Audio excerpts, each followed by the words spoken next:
Welcome to another episode of the Unfinished Cubby podcast. With me today is Bernardo Kastrup, who is a philosopher. And Bernardo, thank you so much for joining today. My pleasure. I wanted to let you know, actually, I've been following your work for years. I first came across it, I'm not sure how long ago, but it was a talk you did at SciFest, I think in 2014. Oh, 2016, the Okay, Psychedelic Festival. that's right, yeah. Yeah, And 2016. yeah. So that's my first introduction, and still kind of one of my favorite videos for explaining your philosophy. I from as a young person, as a young child, I had the same intuition that consciousness just seems very important. Like the idea that it was emergent or not real was just didn't compute. Didn't compute at all. And so I sort of the notion that consciousness is more primary than matter, like that's always felt right to me. And the hearing you articulate it, it was like a relief almost, and I love listening to your talks. I used to for years. Are you familiar with the work of Alan Watts at all? Yeah. Yeah.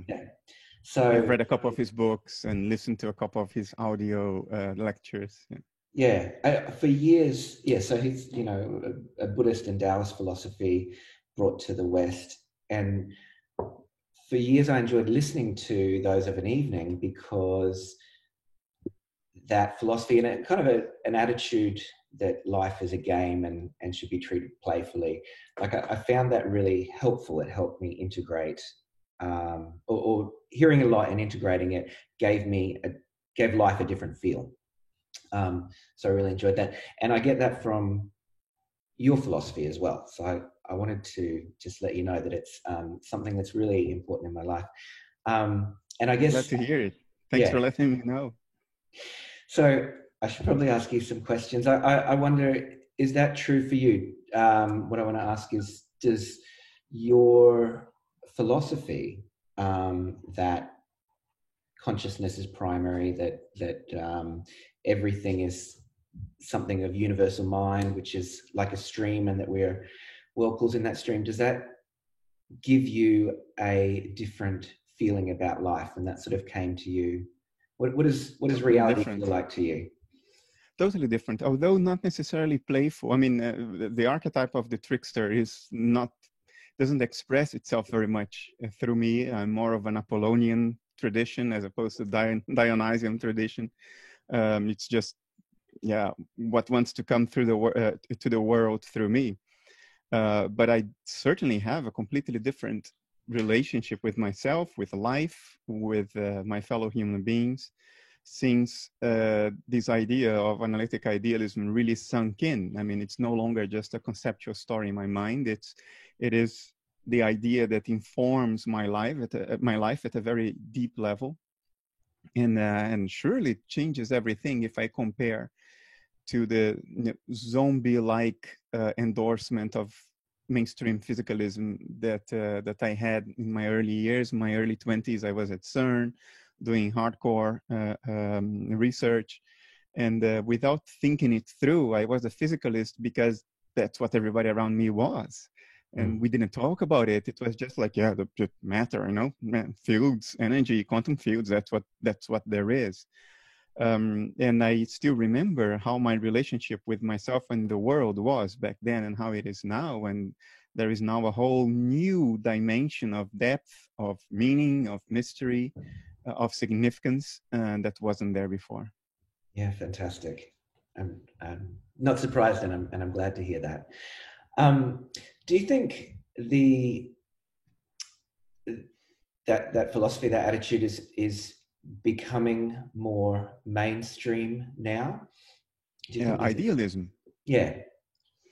I think there is certainly a lot more opening to it, than there was before. Until very short time ago, anybody who would hint at this idea of a cosmic mind, even if we would use very technical and descriptive words, like I used to talk about a spatially unbound field of phenomenal subjectivity, and like, but then people would compute it. What does it mean? Oh, cosmic consciousness. Forget about that. It's new age woo-woo nonsense.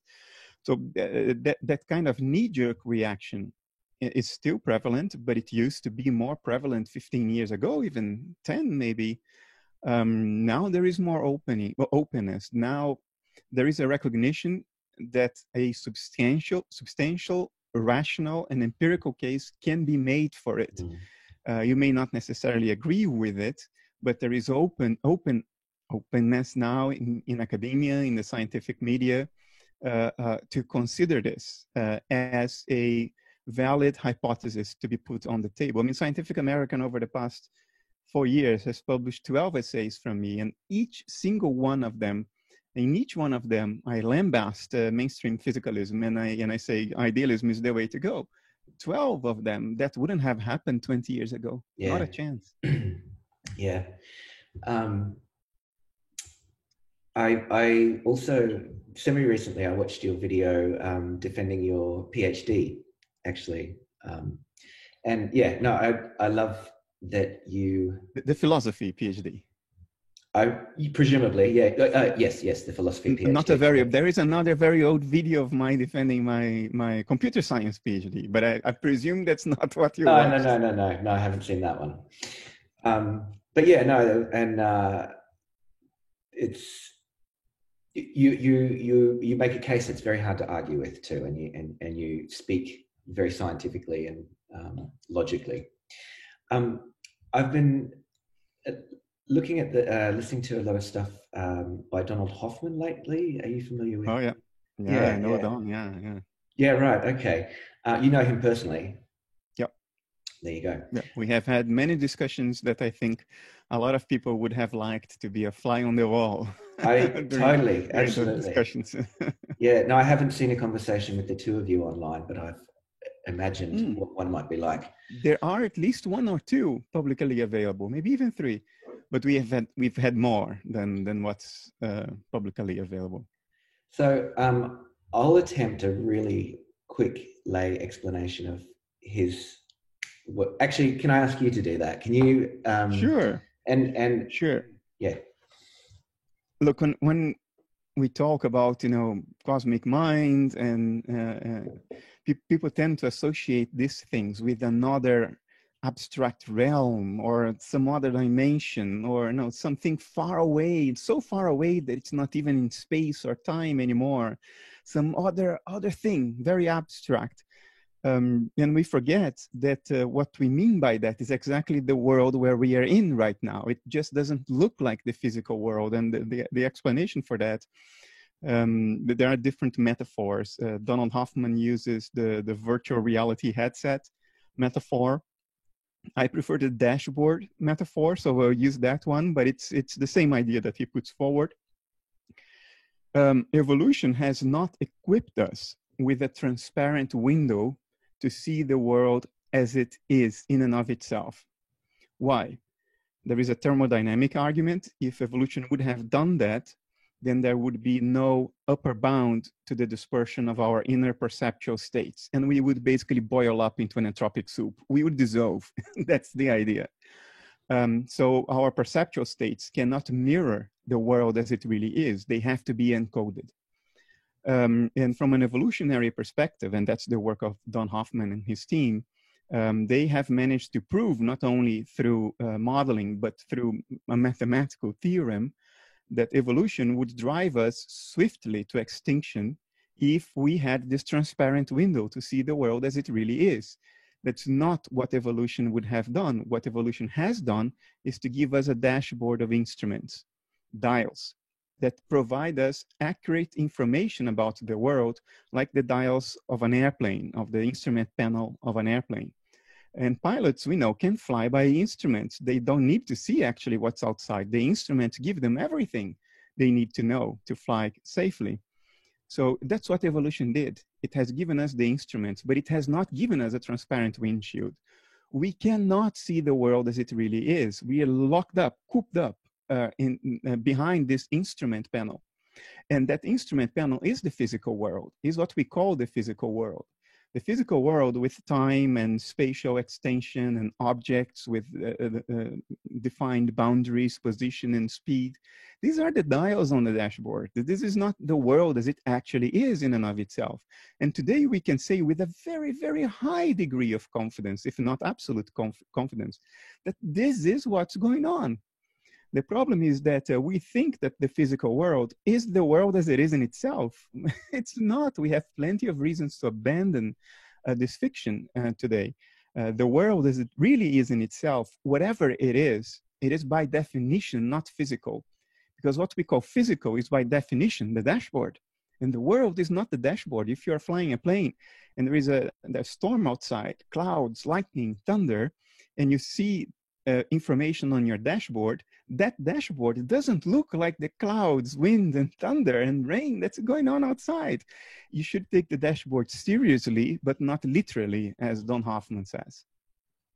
Cool, thank you. I haven't actually heard the dashboard analogy, but that's another good one. Multiple analogies help. And so I think, yeah, certainly what he is saying seems very in alignment with what you're saying. It's a different way of describing it. Totally. Yeah. Cool. I was just curious as to what your thoughts were there, and I'm not surprised to hear that.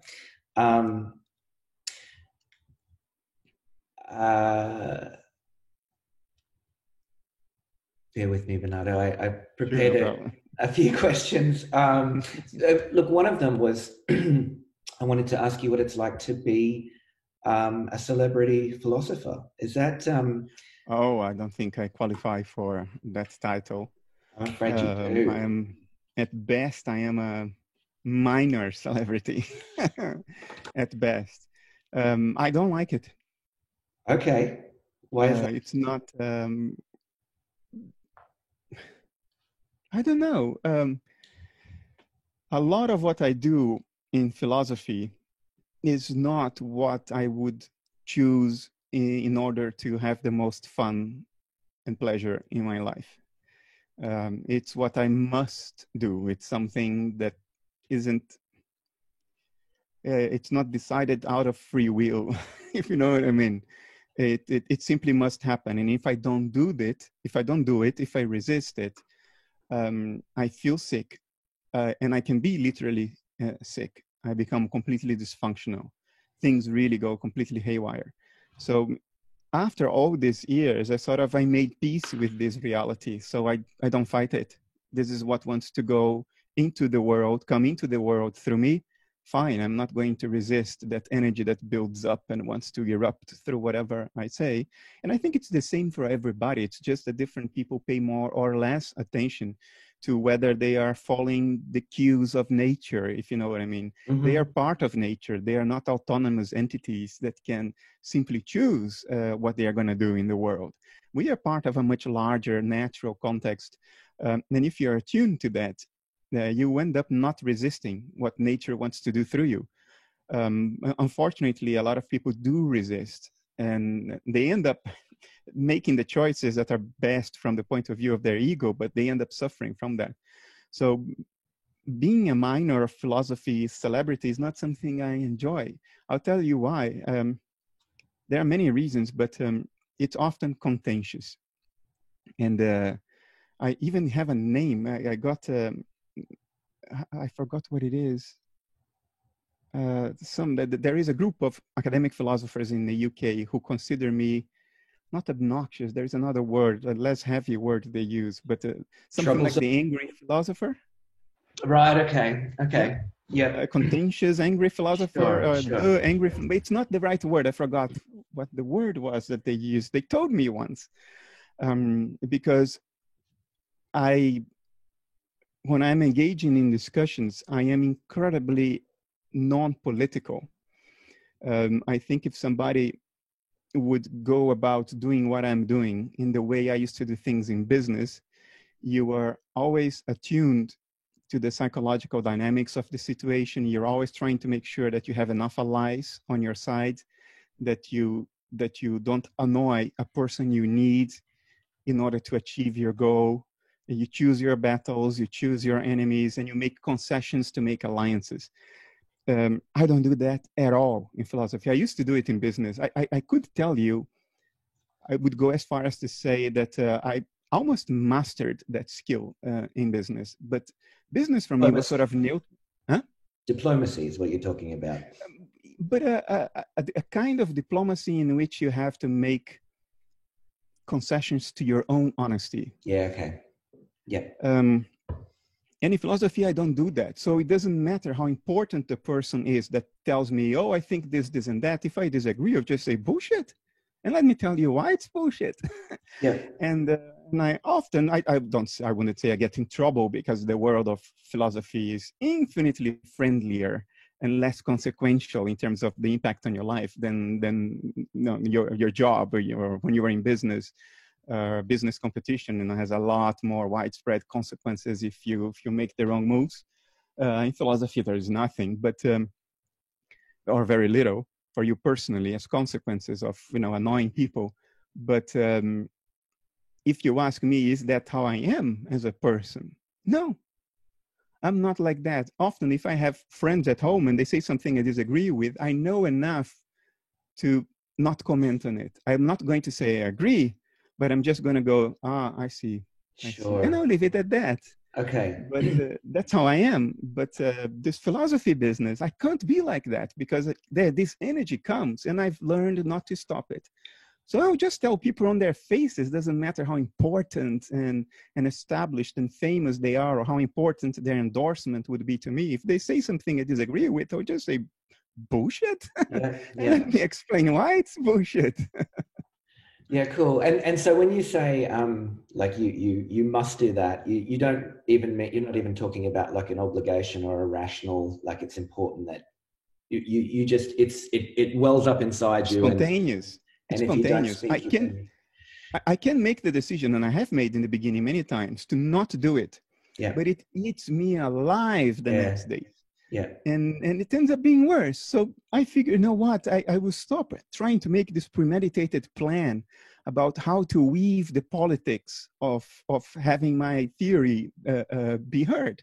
Yeah. I surrender completely to nature now, and whatever's coming, I will say. Now, it doesn't mean that my argument is not thought through. My argument is very thought through. I've thought this through for years before I even put it out for the first time and wrote my first book. But my behavior in defending that argument is not political, and it tends to be largely spontaneous. Yeah. Mm-hmm, mm-hmm. Cool. I'm not going to get this quote quite right, but I was talking with a friend recently, and it's a biblical quote that is, what's inside you, if you let it out, then that's your salvation, and if you don't, then it's your hell, something along those lines. Yeah. Well, I wouldn't go too far with this, because otherwise you give free rein to your shadow, and that will wreak havoc with others and your own life.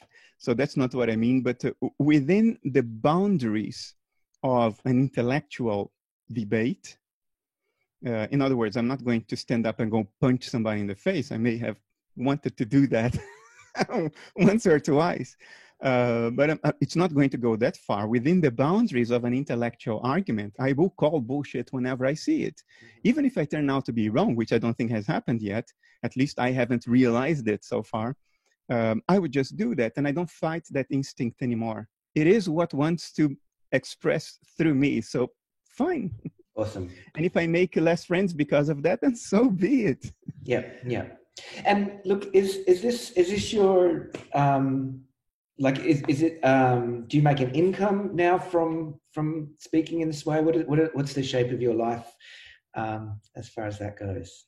So until last year, I was in the world of high-tech business. I was in that world for 25 years.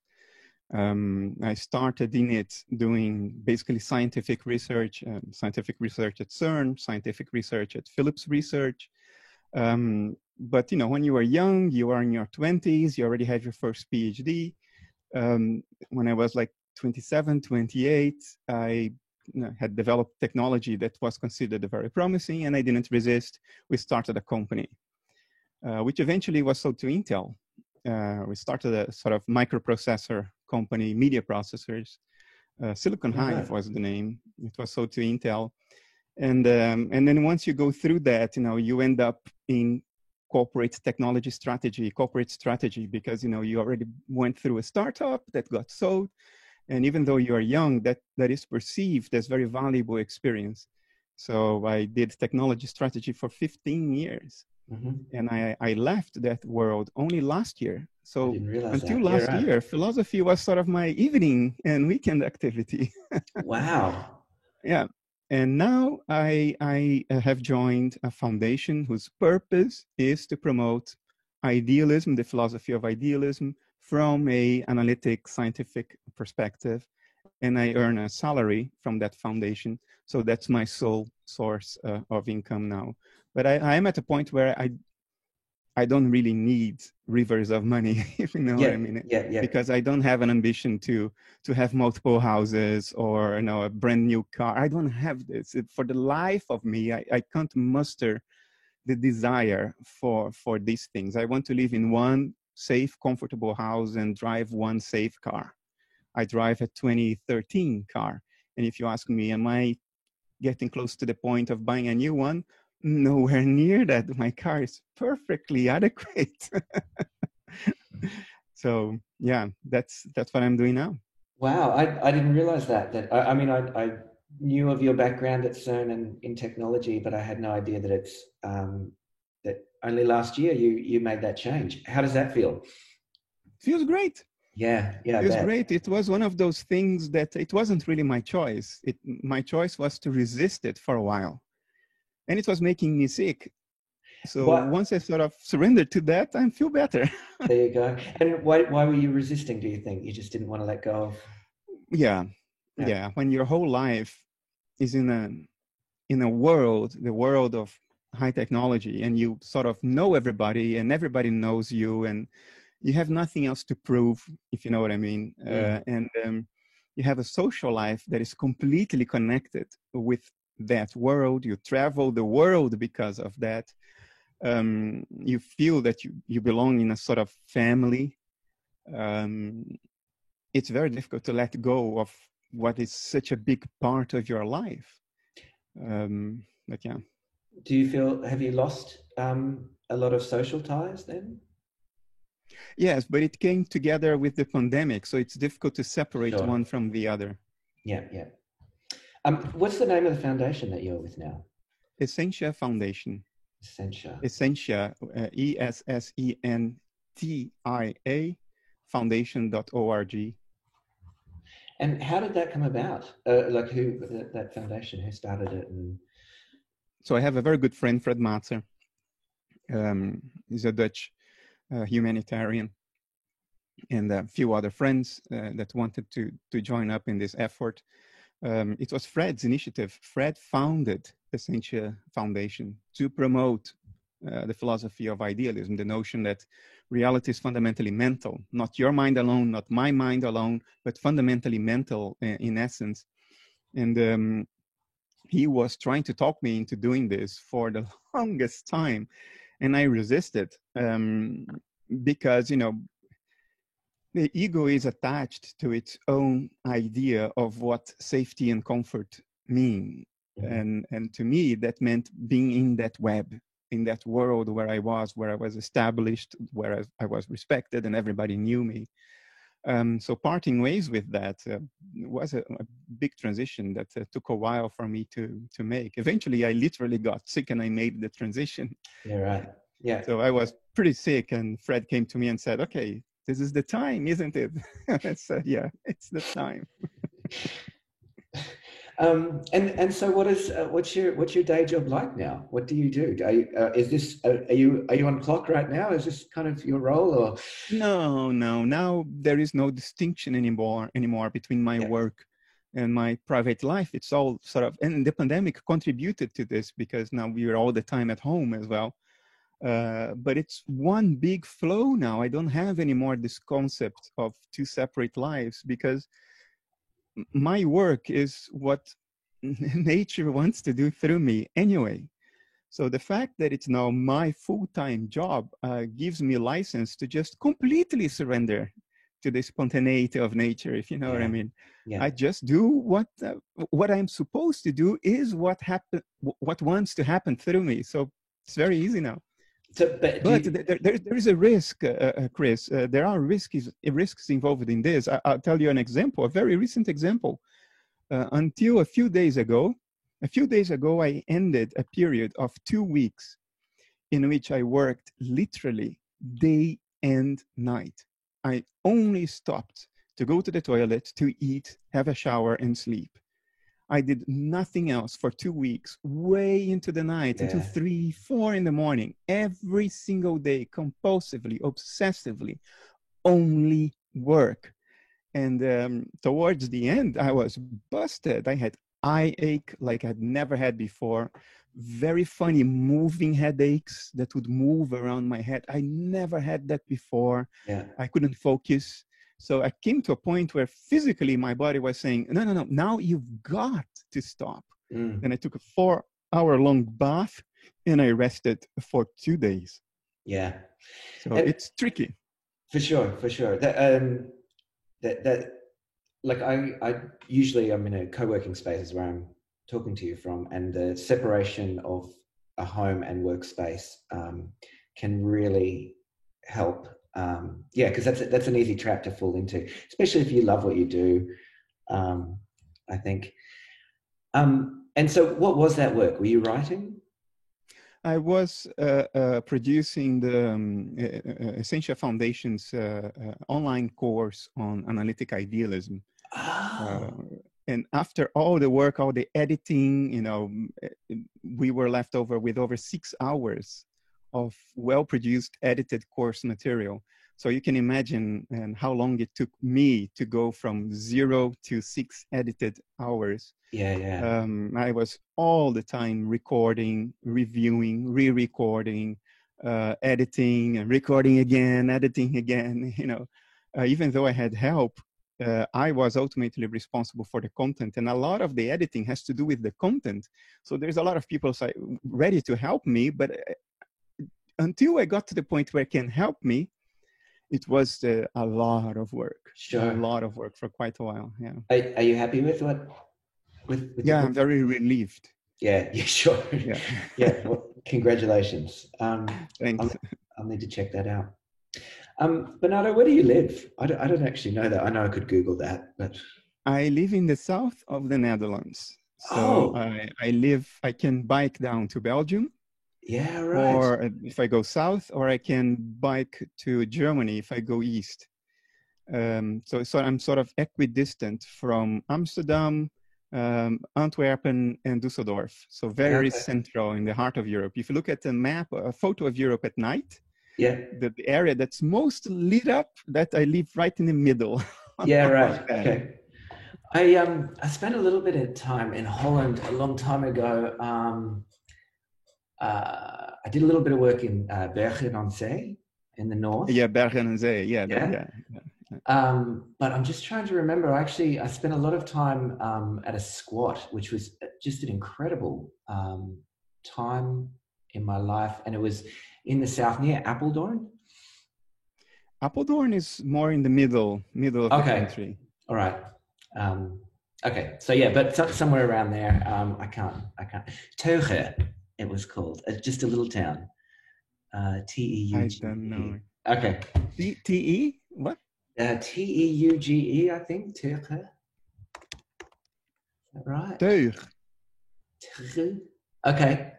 Yeah. Teugen of Teug? Yeah, I don't know. Anyway, I remember it as Teuge.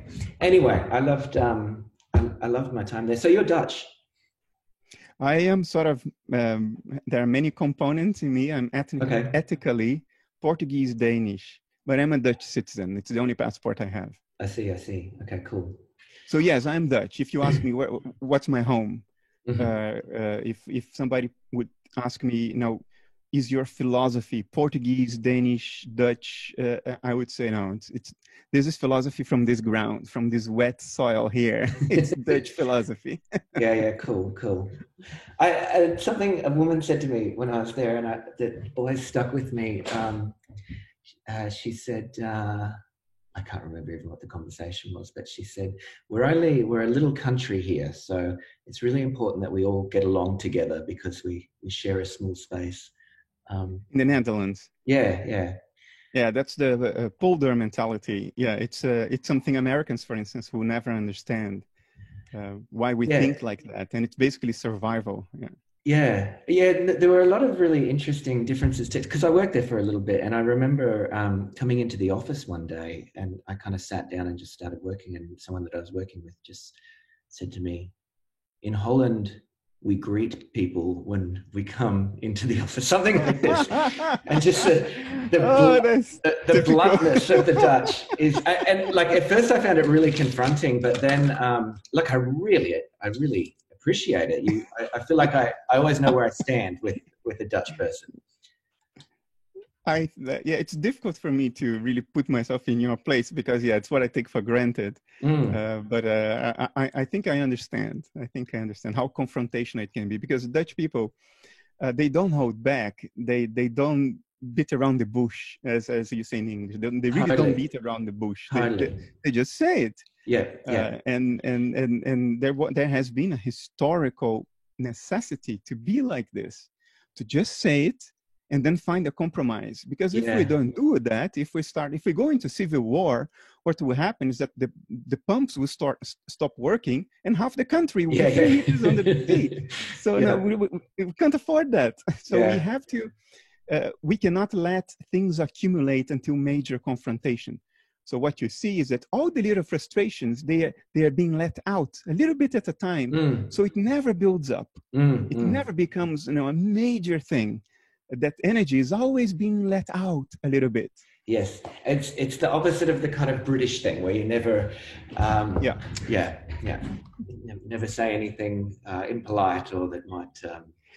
You will see a lot of that in my behavior as a philosopher. Totally, absolutely, yeah. No, what you're describing as being non-political is absolutely that. Yeah, this is how it is. Yeah. Just having a look at my questions that I'd written down to ask you. Oh, this is one. Because I was talking to a friend, I was very excited that I was going to get to talk to you. And she said, because it was such a funny impulse for me too. I was listening to some interview that you did, and I just Googled you and got your email and sent it. And the next morning you'd said yes. Why did you say yes to coming on my podcast? Just a random email on the internet and No, I looked up when you sent me a link probably to something. Okay, yeah. Or I did a search. I don't choose the interviews I give based on the popularity of the show. Yes, that's obviously because it's spontaneous and no, it's not calculated. There are many popular shows that I wouldn't accept to go. For instance, podcasts that are highly edited. It's not my thing. I want something that's spontaneous and people get a chance to see how the conversation actually unfolded. So it's not based on that. I just, spontaneously, I feel like discussing things, and I don't like to discuss in exactly the same way every time. So if I get an invitation from a podcast that looks like, oh, this is something different, I'm going to get different questions, or you're going to have a different conversation, then I tend to accept that. Although now I've been doing this so much and I've had a couple of bad experiences that I'm being more selective now, especially when it comes to events. When it's a small podcast, it hardly ever goes wrong because it's just two people, there aren't great forces around it, if you know what I mean. But I want to be more careful from now on about what I accept to do. Okay, I'm sorry to hear. What are the happens? Yeah. Cool. Well, I'm really glad that you did. it's such a buzz for me to get to talk to you. Cool. Yeah. And yeah, no, because it really you are very much a celebrity to me, and this is the first time in my life that I've just gone and reached out and gone and to feel connected to someone that is in celebrity status. It's a really interesting thing as well. It's a Yeah, I don't think I have that status, but even if objectively that is the case, again, that's also part of the spontaneity of the situation. I will never regard myself as more than just one more person. I can't help. sure. I can't lie to myself, if you know what I mean. It's impossible to lie to myself. So yeah, I don't have, I have respect for myself, but I don't take myself that seriously, if you know what I mean. I see some people around who seem to take themselves very seriously, Yeah. and I find that slightly bizarre. But yeah, okay, it's their trip.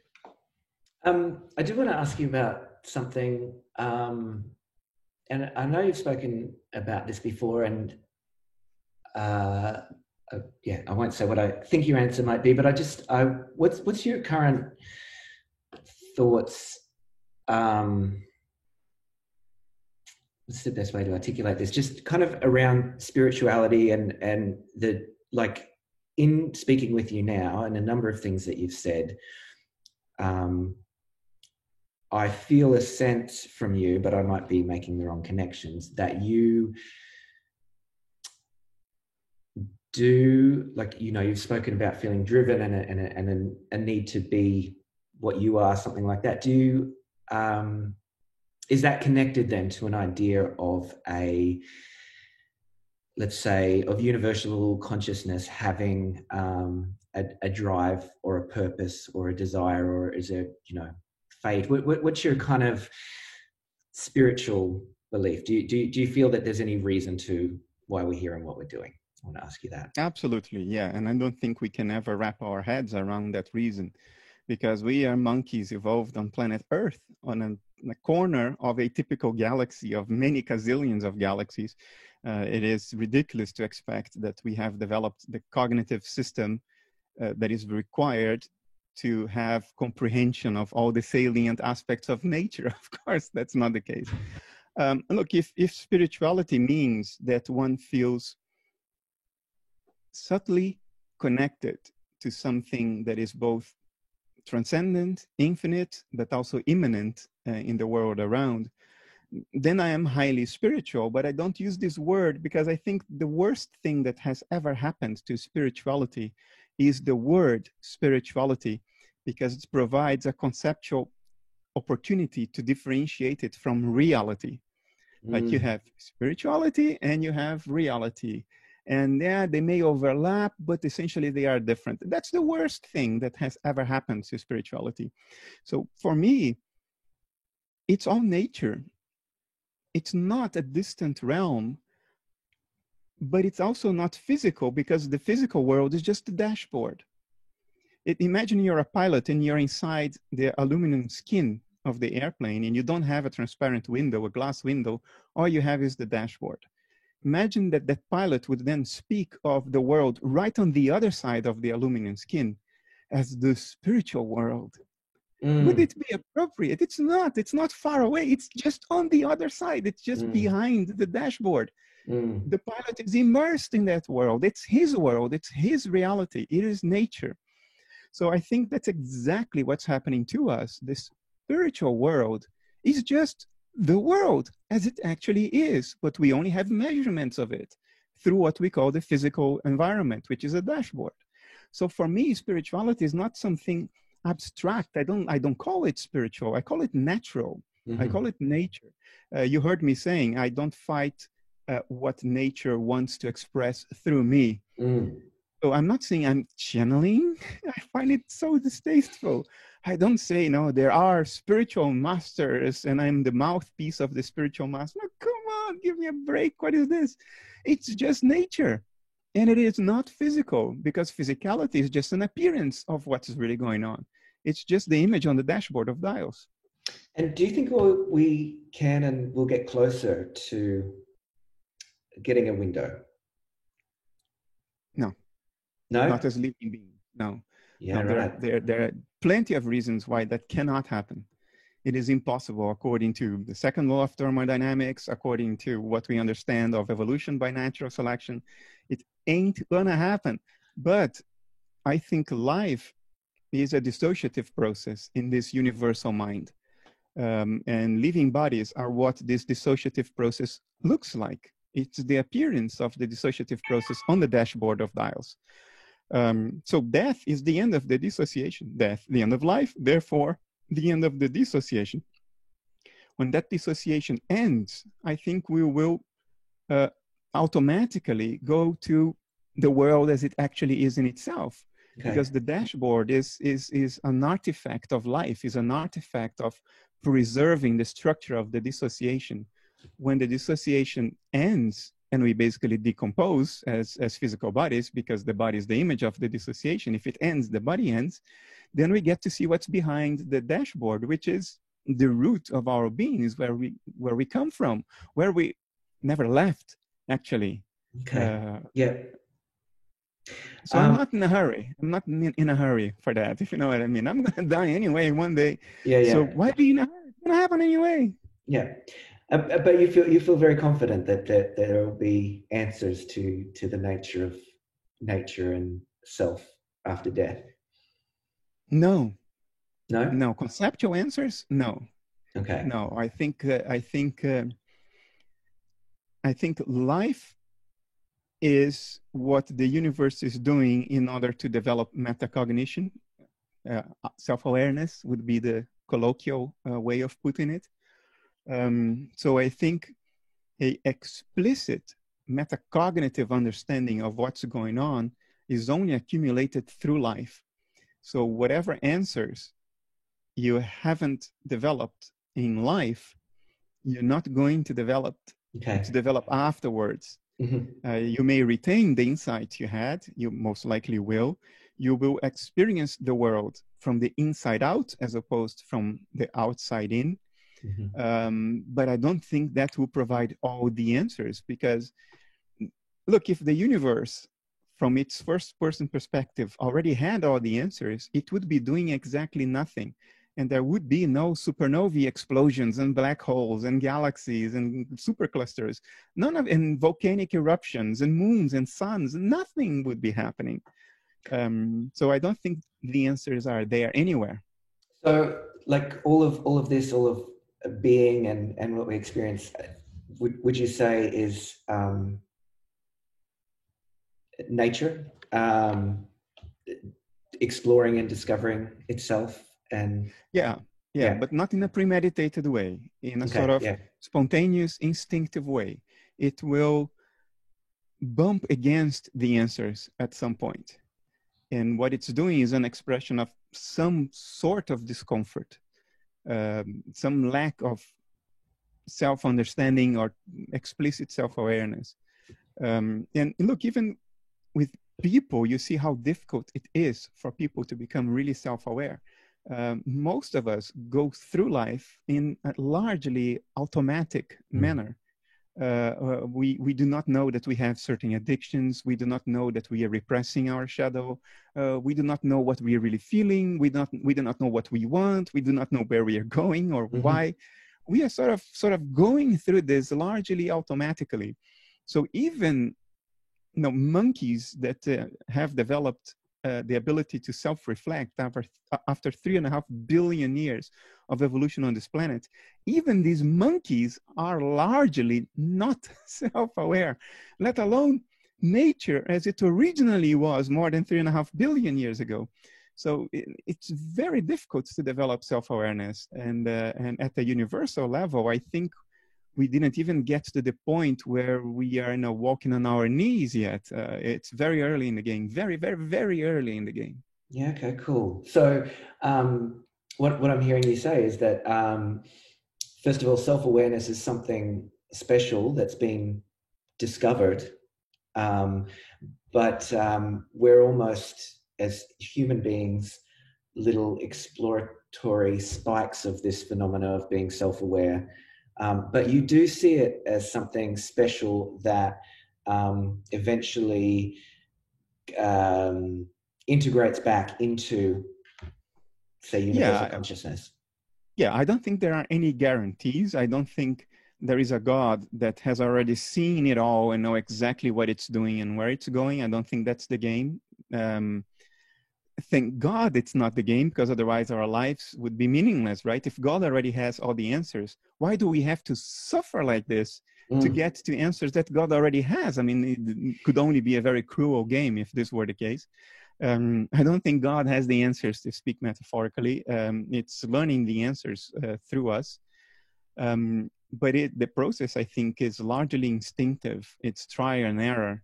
And hopefully one day we will bump more and more against the answers, but I don't see any guarantee either. It's a meaningful process, but if you ask me, is there a guarantee that at the end we will get there and we'll come out of this bloodbath that life on this planet is? I don't know. I'm a little bit stuck on where you said, I said, do you think we'll ever have a window as human beings? And I think you said no. And there's a part of me that rebels against that. And I want to think that we can have better knowledge of what is. And I don't know, do you think through, say, meditation or psychedelics, there is access to, I like that metaphor of a window then, rather than just the instruments? I think we can get the smell of it. I think we can get a sense and intuition of it. But when you said a window, what I understood was that we would have high resolution, clear view of what's really going on. I don't think that's the case. I don't think psychedelics do that either. Psychedelics, the trickster is loose during a psychedelic trip. It's very difficult to pin down what's reliable insight and what is you fooling yourself. Mind doing what it does, which is to deceive itself. That's mind's prime directive. But I do think that psychedelics induce a reduction in the natural dissociation that life is. And we know there is compelling evidence for that, in that we know now that all psychedelics operate by significantly reducing brain activity, brain metabolism. So while you're tripping out of your head, having the richest and most intense experience of your life, your brain's effectively gone to sleep. So what this tells me is that the reduction in brain activity is what a reduction in dissociation looks like. The dissociative boundary that characterizes life is becoming more porous, more permeable, and we pick up on experiences that are actually out there. They are not in us. We pick up a sense, a smell of what is surrounding us as it actually is in itself, behind the dashboard. So yes, I think we can get those hints in life through psychedelics, meditation, and all that, but not with the crystal clear clarity of a transparent glass window. Fair enough. Yep. And for listeners who haven't heard a lot of your stuff, when you talk about the dissociative boundary, what you're talking about is the metaphor that you use, which I really like, is, we've been calling it nature in this conversation, but say universal consciousness is a stream, and we as individual conscious agents in the stream are like whirlpools, and we are turned in on ourselves, and that is the dissociation from the larger universal stream. Yeah. You see, there's nothing to a whirlpool but the stream itself, right? You can't lift the whirlpool out of the stream, yet you can delineate it. You can point on here are the boundaries of the whirlpool. So it is a localized phenomenon, although it's not separate from the stream at all. So I think that's what we are. We are just segments of nature, but our mentation, the stream of our experiences, is localized because it turns in upon itself and forms a whirlpool. And we can point at each other and say, there he is, that's the boundary of his body, just like we can point at a whirlpool and say, there's the whirlpool. These are the boundaries of the whirlpool. And yet there's nothing to us but this universal mind, in exactly the same way that there's nothing to the whirlpool but the stream where it's whirlpooling. I like that metaphor because I feel like it works on a lot of levels. And I had some thoughts actually about that not so long ago that I'll share with you now. I kind of, so I'm thinking of a stream and I'm thinking of whirlpools in the stream, and I'm thinking about say two people conceiving well, one person, two people conceiving a child, but and a child being birthed, and like a smaller whirlpool almost coming out from an existing one, and then also whirlpools, or at least ripples, can overlap, and I think, well, that's an interesting way to think about connecting with other people and influences. So like you and I right now, our whirlpools are slightly overlapping. We're connected in some way. And then also the influence that people have. So people will listen to this, and then our whirlpools are overlapping with them perhaps at that moment as well. And then, yeah, and certain whirlpools have very, wide influence, and say, to be a little bit political, say Donald Trump, like that's a big whirlpool that affects a lot of other whirlpools, and you feel it. And then and then sometimes kind of we go, oh, this is like, wow, the stream maybe feels a bit funny now with these things going on, and there's maybe a desire to settle things and have some calmness as well. So I don't know if you take it there, but I had fun thinking about your metaphor like that recently. I'm not going to contradict your poetic understanding of the metaphor. If I'm pressed against a wall, I would probably describe it differently. But you're appealing to intuition, to a feeling, not necessarily to the literal understanding of the words you said. So I'm fine with that. Yeah, no, and look, I know it's not what you say. It's just a thought I had, and I, sort of going into it deeply, then suddenly it's like, well, that's kind of just, I'm using a 3D description to talk about a 3D world as well. So I don't know how well it stands up, but anyway, that's something I had fun with recently. Cool. I know wait, is that true? Let me check. But no, I know I've sort of mentioned all the things that it was important to me to ask you about. I'm actually just checking to make sure that's true. Oh, this is one I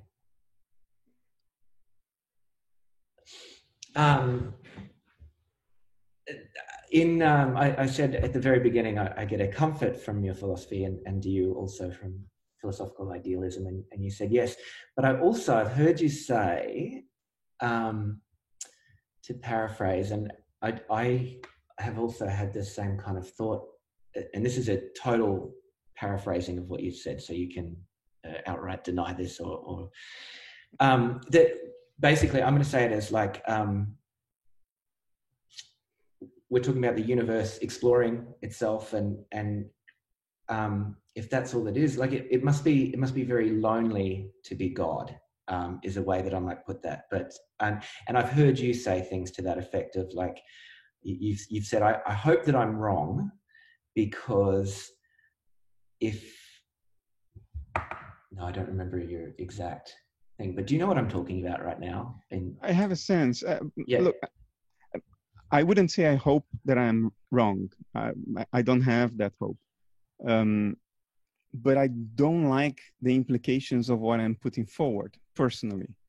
I always try to put a brave face on it by saying that it recovers the dimension of meaning, which we have lost since the beginning of the Enlightenment project. And I do consider it very important. But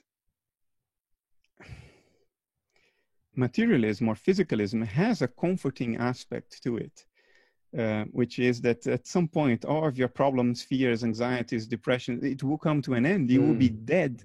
And that's the end of experience, including all the bad experience. Yeah. It's the end of anxiety, regret, all that stuff. And with idealism, that's no longer the case. That's so right. There is a potential for you to continue to torture yourself. And then Swedenborg, that was his description of hell. In Swedenborgian hell is not a hell you are condemned to. It's the hell you condemn yourself to, and you can't help yourself.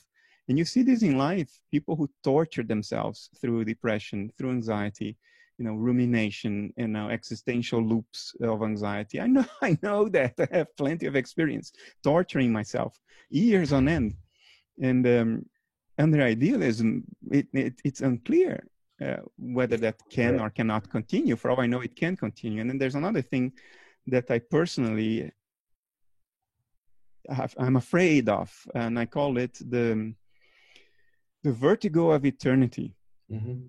And it's very difficult to describe it other than to just say the vertigo of eternity. It is vertiginous.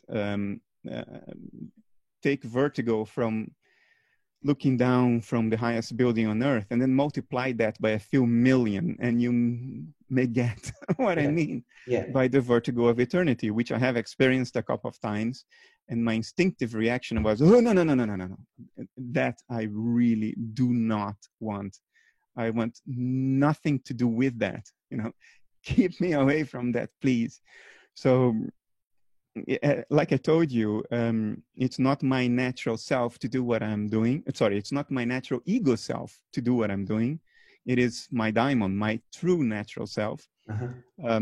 And despite my being convinced that idealism reinjects the dimension of meaning to the world, which I think is the most important thing to recover, it's worth the price of bringing back the greatest fear in the history of mankind, which was, what are we going to experience after we die?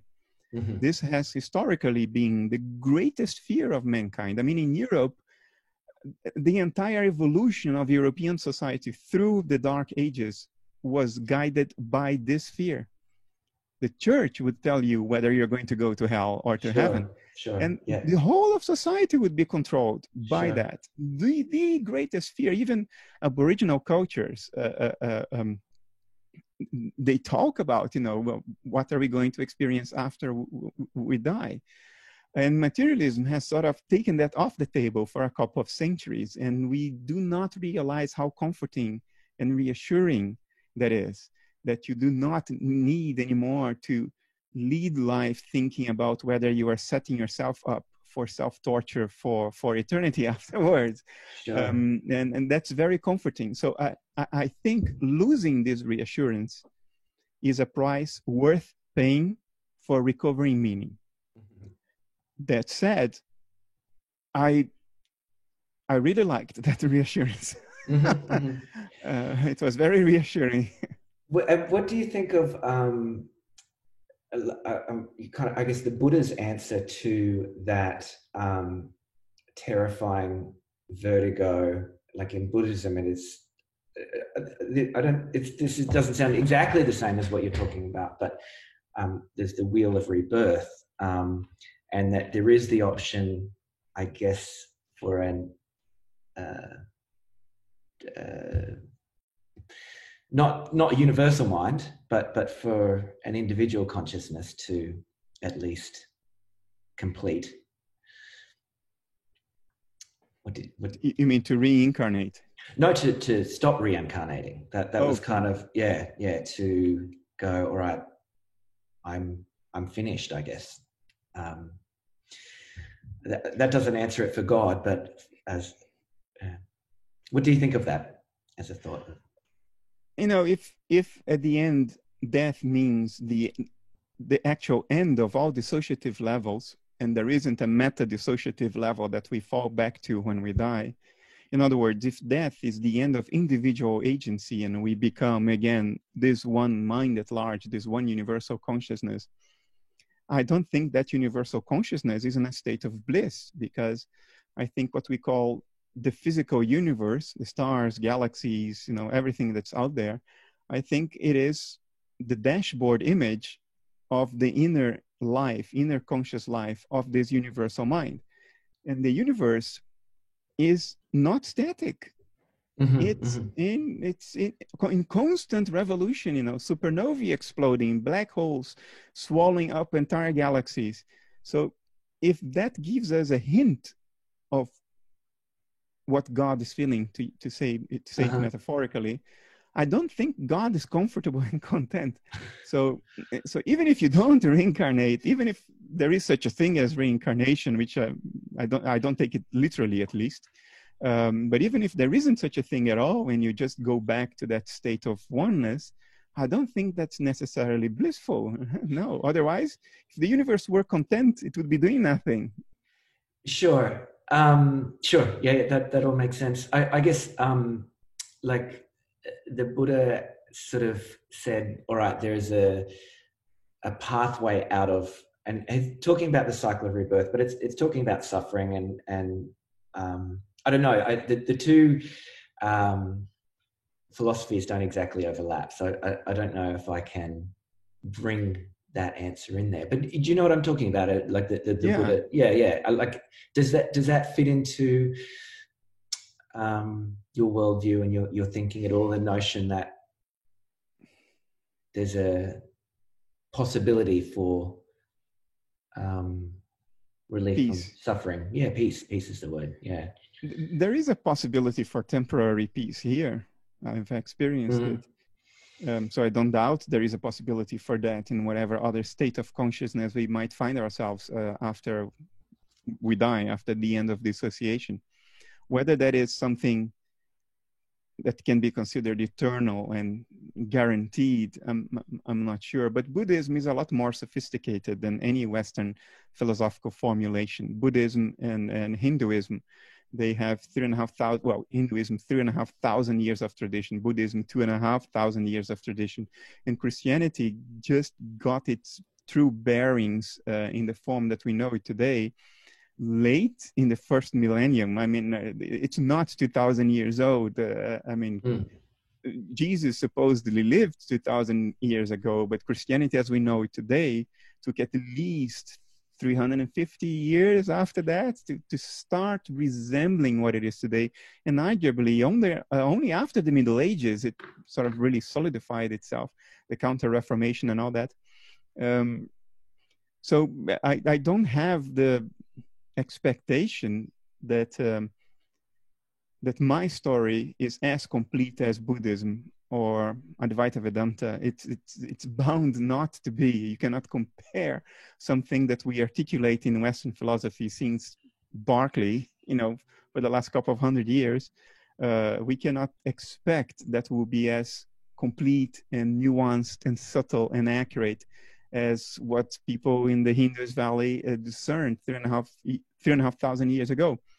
So they know better, they know more, and I will bow to them when it comes to the question you just asked. I do not know how to answer this question.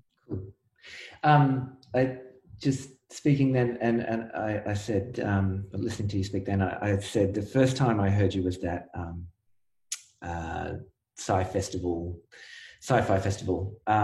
talk, and in that one, and I haven't heard you speak about this in a lot of other talks. I don't know. There must be hundreds and hundreds of interviews of yours out there, but that one you opened with a lot of Indigenous creation myths, and I really liked how you laid it out in that way and went, there's a theme here, there's an idea that's been around for a long time among many peoples, and yeah, kind of that of the dream, of going into the dream. Yeah, I really like that. I wrote a book on that. More Than an Allegory is about that, but I hardly ever get interviewed about More Than an Allegory. I think it goes too far for most people. Yeah. Except for the psychedelic community. I mean, the psychedelic community is a unique community. It's I sort of let my guards all down when I am in a festival like sci-fi, because you do not know, you do not have to defend yourself against certain, lines of argument and stuff. Really, just let it go. You just say the way it is, and people will tune into that. But it's a very unique situation, a festival like that. Doesn't happen every day. Certainly with the pandemic, that kind of festival is nearly impossible because, people are physically very close all the time in a festival like that. And and people don't interview me on that. Sure. I had a few interviews when the book came out, More Than Allegory, in 2016. But now what people really want is my hard-nosed, hardcore Yeah. argument from a purely scientific analytic Yeah. perspective. That's what the Sure. society seems to be craving, which is not surprising, Chris. This is a hump that the psychedelic community has gone over already, if you know what I mean. It's old news for them. We Sure. don't need reassurance to go over that hump in that community. It's like, yeah, we know that. Now, what are the implications now? Let's talk about the real important stuff now. But for the culture at large, we are nowhere near going over that hump. We are still sort of trying to muster our energy to jump over it. So that's what people want to talk about. Yeah. Well, I think there's kind of there's a church of science, and that's kind of Newtonian science, really, and it's and other strange ideas, just like anyone claiming a religion. It's very different for different people, but yeah, you do need to have kind of this rational academic language to be taken seriously, I guess is the... You need to speak the values of the Enlightenment Project. And, Yes. and I'll be very sincere with you right now. Although I think they are limited, that's how I think I am that. Limited as it may be, it comes so absolutely natural to me. And when those values are violated, in other words, when we violate internal logical consistency, coherence, conceptual parsimony, empirical adequacy, all this good stuff, when it's violated, I go like, oh, no, Yeah, that's not right. for sure. So it's very easy for me to sort of surrender to that because it comes naturally. And look, I agree, and I think very much the same way. But there's a very big distinction for me between the scientific process, which I think is so incredibly valuable, and then what often gets called science, which is not really that different from a religion. It's a collection of ideas that are dogmatic. Science is done by people, and people are imperfect. And I'll just drop one more comment on this.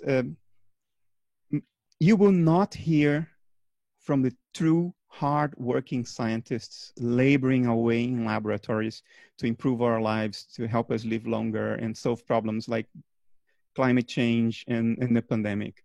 They are too busy doing science to go out and do the rounds of the talk shows and talk about the great thing that science is and how it tells you that all the rest is bullshit.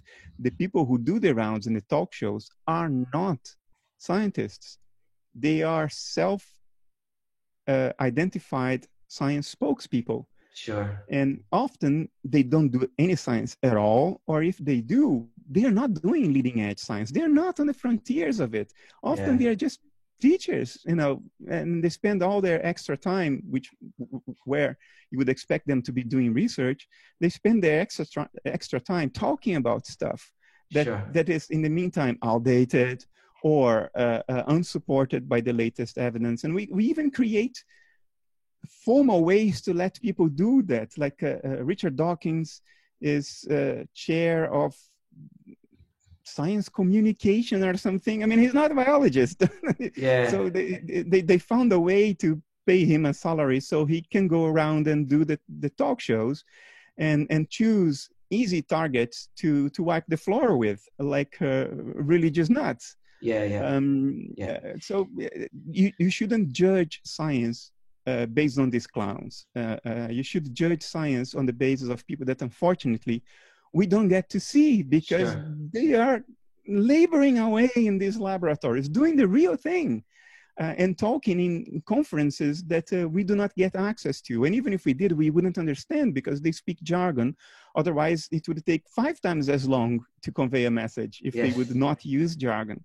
So don't judge science on the basis of the clowns you see. That would be my message. I like that response very much. And look, I feel I need to ask you about More Than Allegory then too. So the question that I would have would be based on those, recognizing a pattern in creation myths. Would you, and this is a very Hindu belief, actually. Would you believe that there was, like, going a long way back in history, human beings had insights into the nature of reality that were more accurate than what most of us are walking around with now? Yeah, they were more connected to the roots of their being, because you see, we are not separate from reality. We are part of it. We are rooted in reality. Reality isn't fragile. What gets us confused are our internal conceptual narratives, what we tell ourselves regarding what reality is. And it got extraordinarily more confusing once we developed the concept of a literal truth, or a literal statement of the truth. Because in the old times, everything was metaphorical. Communication was metaphorical. If you ask Witoto Indian in the Amazon, who happens to be able to speak Spanish, if you ask them, but what do you mean by this? Are you saying something metaphorical or literal? They get confused, like there is no difference. Yeah. You know what I mean? Because the most accurate way to speak the truth is through metaphor, through analogy, through a sort of cognitive resonance as opposed to dissonance. So they don't have this notion that something articulated in concept can be the literal truth. Of course not. It's just concepts. It's abstraction. That makes sense to me on two levels too. When you say the concept of literal is this barrier, like on the one hand, everything as human beings, like our reality and our meaning and everything is done through stories. It's narratives that we have that let us have a world that's constructed of things and people. And then on another level, I think, if this is all a dashboard, this dashboard is all a metaphor for what is underneath too. A set of symbols. Yeah. So if you see a gauge on an airplane dashboard and it's indicating air pressure outside, you don't think that air pressure is the gauge. No, it's pointing to the real thing outside the airplane. The same go for religious myths the world over. They were meant to be pointers, indicators. And people didn't bother explaining this because, of course, that's what they are meant for. What else could they be meant for? Because there wasn't such a notion that the truth is a conceptual narrative. No, the truth is an experience. So the myths were meant to sort of be conducive to the direct experience of the truth. In other words, the myths are the finger pointing. So when you hear a myth, you have to follow the finger and look at where the finger is pointing in your inner experience. That's what the myth is for.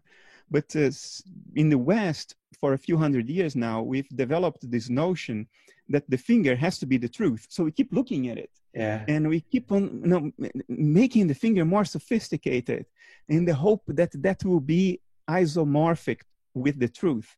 But no finger can ever be isomorphic with the world around, the real truth of what's going on.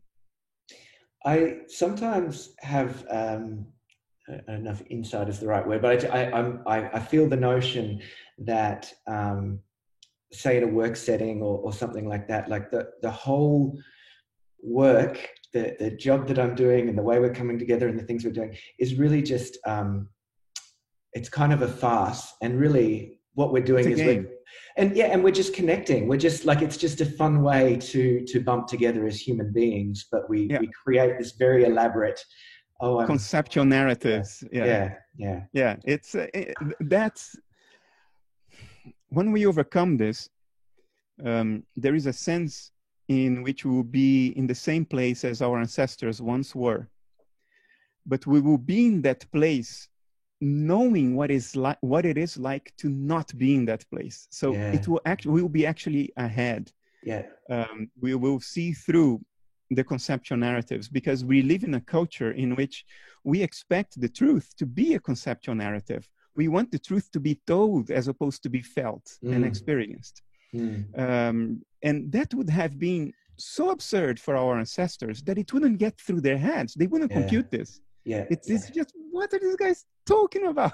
I mean, Yeah. they're completely crazy. Yeah. I listened to a good podcast just yesterday, actually, and it was talking about ownership, and just ownership is the better story that people have. And I'm not going to, let me see if I can just flesh it out a tiny bit. I won't do it proper justice, but really just saying, they used an example of on an airplane, and when you recline your seat, who owns that wedge of space where the person in front is leaning back and the person behind has got their knees underneath it. And it's saying, well, there's two stories there. One is, this is my space here in front of me. I'm sitting here. And then there's another story that says, well, this is attached to me. I have the control to go and do that. And the point that this podcast makes very well is that ownership is just stories that we tell. And ownership is just a good example of something that we as Westerners and kind of most of the world just take as absolutely for granted, oblivious to the fact that it's a complete story that we make.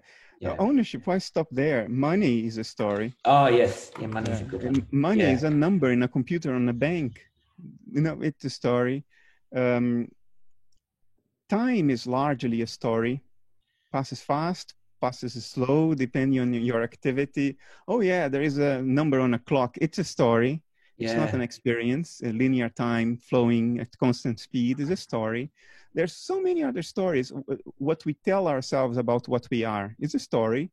Oh, I am a person who was born on that day, and I do this, and I'm married to that other person. Is that what you are? Yeah. Of course not, because if you became amnesic tomorrow, completely amnesic, you would still be yourself, but all those stories wouldn't be there anymore.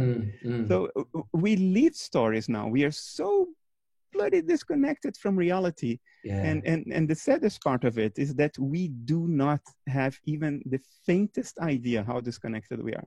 Yeah. What's the remedy for it, do you think? I'm not even sure it isn't natural. It's probably just nature doing its thing. It's a phase one has to go through. The only surefire remedy about it is for it is tragedy. The only thing, tragedy. Tragedy. Because sorry about my negativity. You're brought back to what's real then when confronted. Your bullshit only ends when something so severe happens in your world, so significant to you, that it stops you on your tracks and it makes you rethink your own narratives. Yeah. Tragedy and suffering are the only surefire things to stop the bullshit. If you go back to myths, what was the role of the devil and the demons? It was to confront you with your bullshit. It was to confront you with your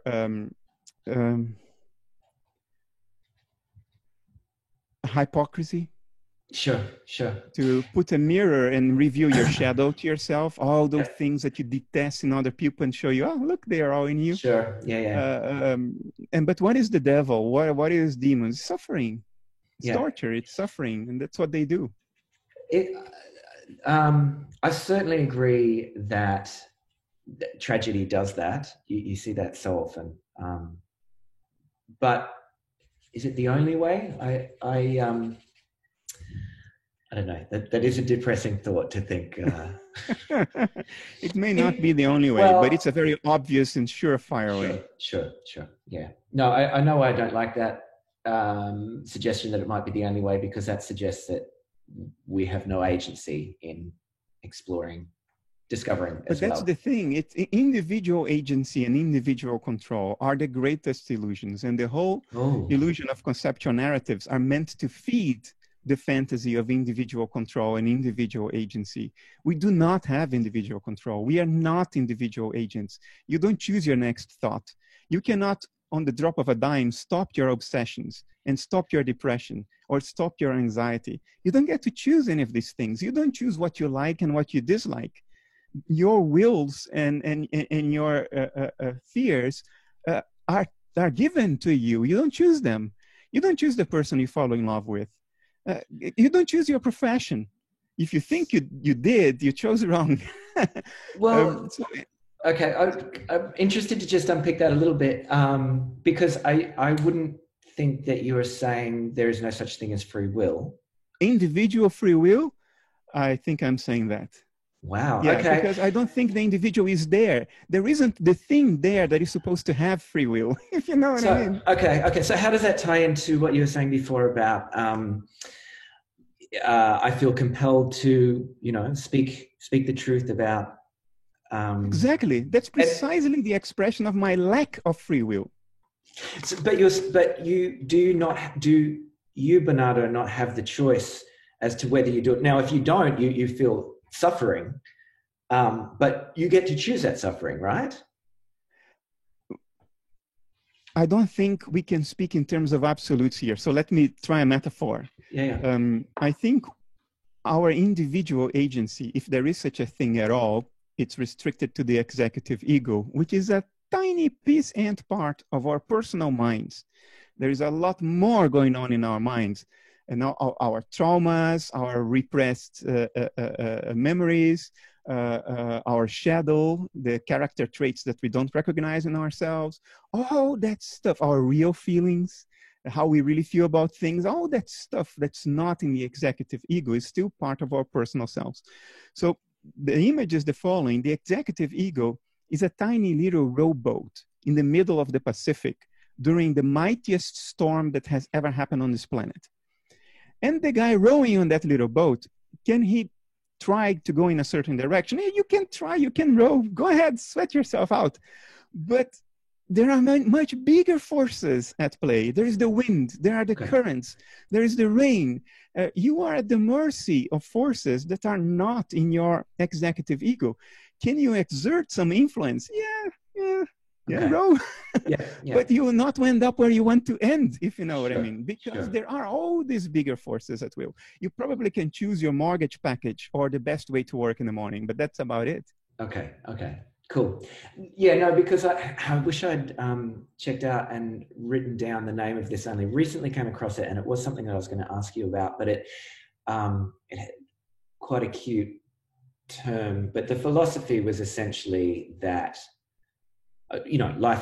everything is deterministic. I wish I'd made a note and written that down. Yeah. Which is not what I hear you saying at all, and which is something that I like about philosophical idealism, that mind is real and primary. I feel like that allows a notion that this is, it's not all a machine that's just doing its thing, that we're. Well, I think you hit on the important point, because our understanding of determinism goes beyond just to say that things are determined. What we understand by determinism is not only are things determined, but they are determined by something that is not mental, that's not consciousness, that's not mind. That's what we mean by determinism. So this second leg, you can cross out and throw away. There is nothing beyond mind. There is mind beyond your own mind, your personal mind. There is mind in your personal self beyond your executive ego, which is the part of yourself that you identify with, but it's all mind. So whatever mind does, it's not determined by a force that is behind, beyond, or independent of mind. Having said that, you are still left with some form of determination, because what mind does isn't random. When you make a choice, the choice is not throwing a coin. The choice is determined by how you feel, by what you want, by what you're afraid of. It's determined by aspects of your mind. Yeah. So it's still determined. It's just not determined by something that is not mind. Yeah. But within the sphere of the mental, it may very well be, and I think the vast majority of what we do is determined by parts even of our personal minds that we don't identify with. The therapy room is filled with people every day trying to become aware of why they actually made the choices they made. Totally, for sure. Yeah. Cool. So in that sense, I think the executive ego is a tiny little boat.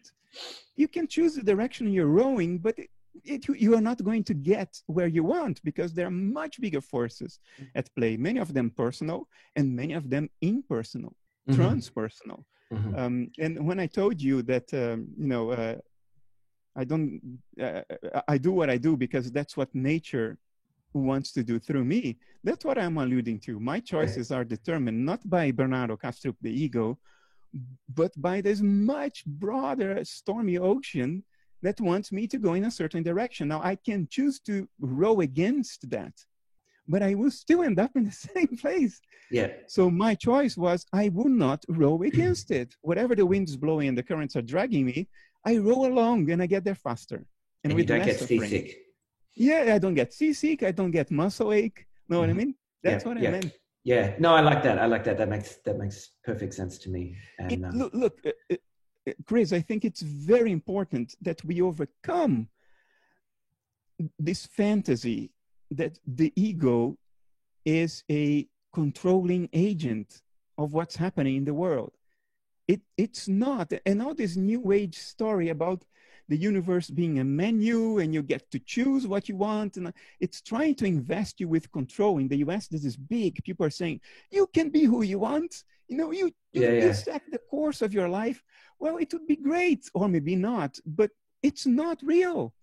It's not realistic. That's not what's happening. And I think the only way out of the catastrophe that's looming is if we become cognizant of this reality before nature forces us to become cognizant of it.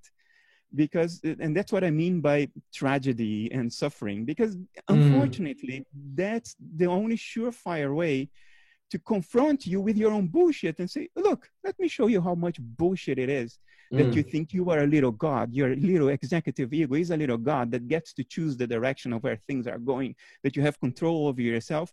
Let me show you. Let me give you some cancer now. No, I mean, and that was a realization I had when I was 34 and I was on top of the world. I was the youngest director in a Europe top 50 company. And I thought, I'm there. I control my life now. I have a beautiful house, money in the bank. I'm married to my youth sweetheart. I have a nice car. I'm there. And then, no, you're not in control of anything. The carpet or the rug can be pulled from under your feet with one phone call. Your life can come crumbling down. So you're not in control, even if you think you are, because your life has been going along the way your executive ego chose it to be. Well, it just happens, and the circumstances sometimes are such that it goes along the way you want it to go, but it's not going that way because you wanted it to go that way. It's just that the broader circumstances allowed for that to happen. But that illusion can be made clear to you as an illusion from one day to the other. And what we will call it a major life tragedy, a major thing that will completely crumble your world. And unfortunately, often it's the only way, because we don't listen to the subtler signals. We don't listen when there's just a voice saying, it's not quite what's going on, or pay attention to this, and we don't. And then, nature at some point will do that. I hope we learn before it. Sorry for the negativity. No, not at all. No. I love it. Did you want to? I won't ask if you did. Did you want to share what your life tragedy was at 35, or not? Oh, luckily I was listening. Okay. So it didn't need to be a tragedy. My wife, then, I found a nodule in her breast, and it took 2 weeks for the doctors to confirm that it was nothing dangerous. But during those 2 weeks, I lived with the reality that she might have something very serious, and I might lose her.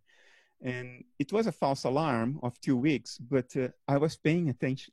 Yeah. And that was enough for me to engage into a 10-year-long process of letting go of this illusion that I am in control. I'm not in control. I have never been in control. Neither will I ever be.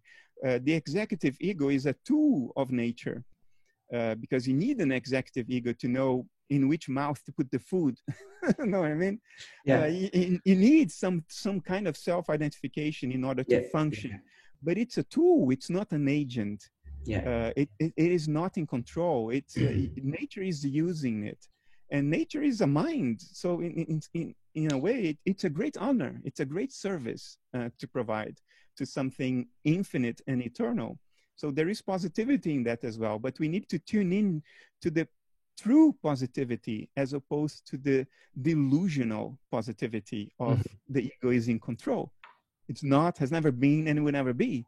And it's a matter of time until you realize that. For some people, they realize that 2 minutes before they actually die, because then they realize this is it.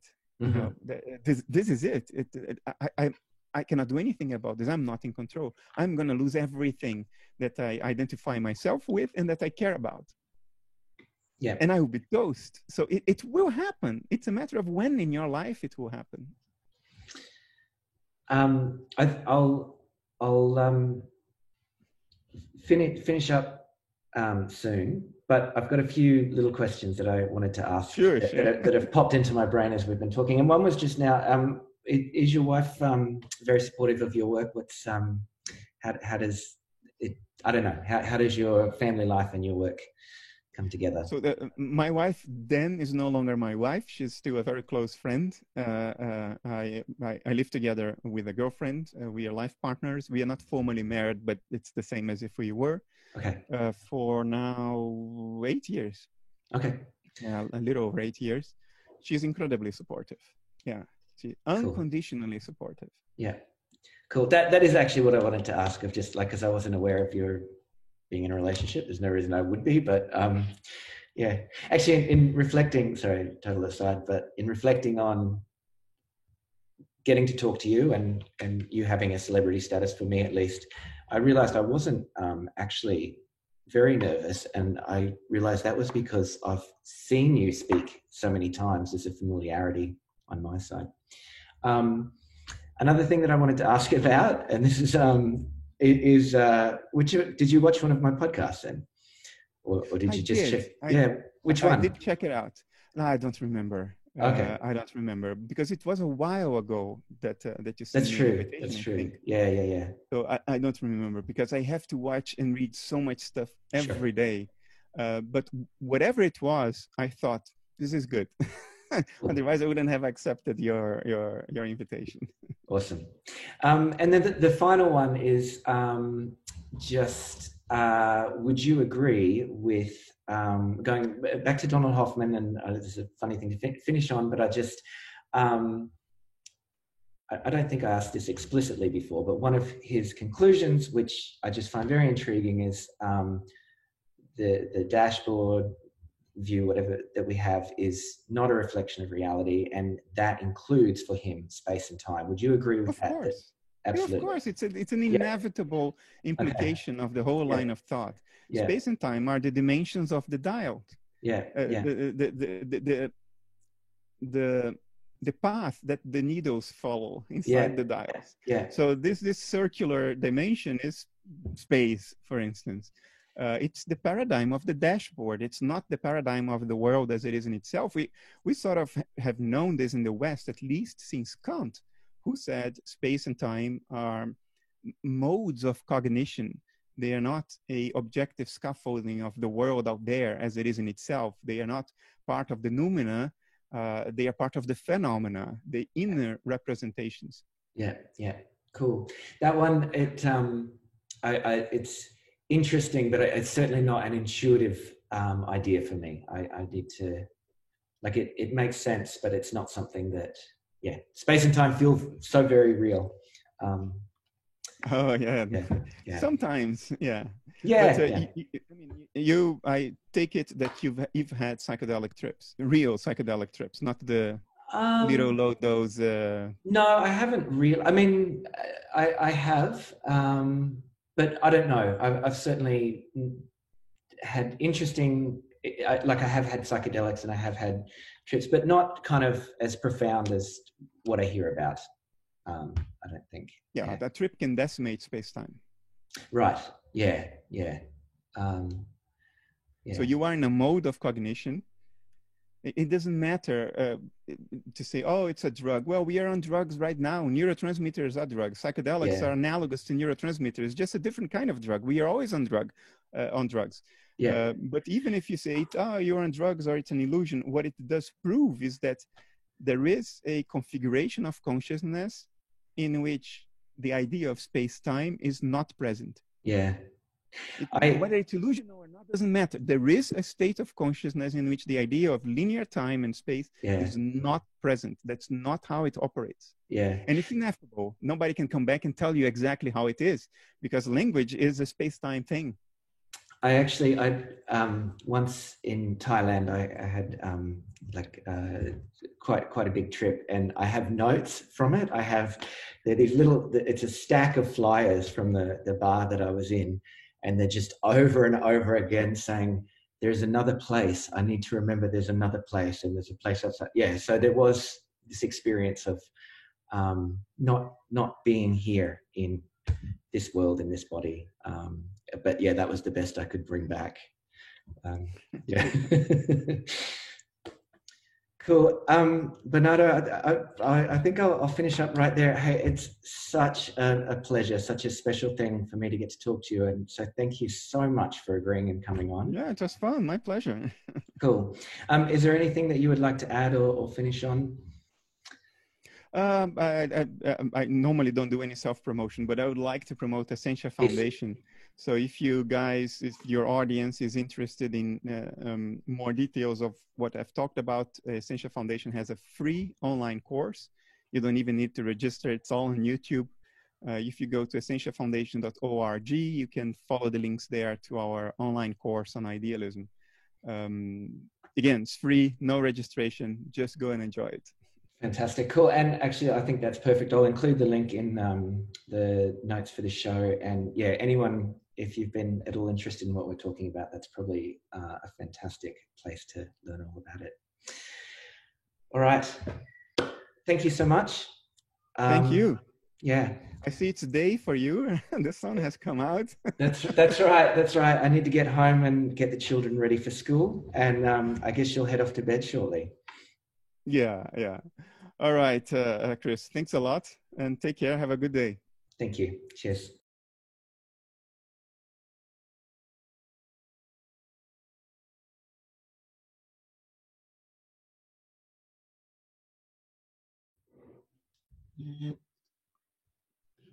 Hey, Chris. Hello. Hey. Can you hear me? I can hear you just fine. Can you hear me? Yeah. Can hear and see you. Fantastic. Likewise. Oh, hold on. Give me one moment. One moment.